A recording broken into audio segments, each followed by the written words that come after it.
जांच में ये पाया गया तमिलनाडु में कि कफ सिरप में ऐसा एक जहरीला पदार्थ है जिसके कारण किडनी फेलियर हुई और वो मृत्यु का कारण बनी। और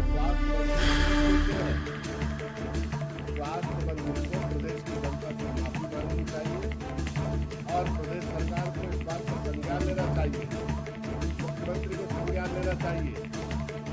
मध्य प्रदेश में उनके साथ काम कर रहे मंत्रिमंडल के सदस्य इस तरह की लापरवाही और जनता के जीवन को खिलवाड़ कर रहे हैं। बताइए आप, इनसे स्वास्थ्य विभाग समझ रहा है क्या? बच्चों को चूहे खा रहे हैं।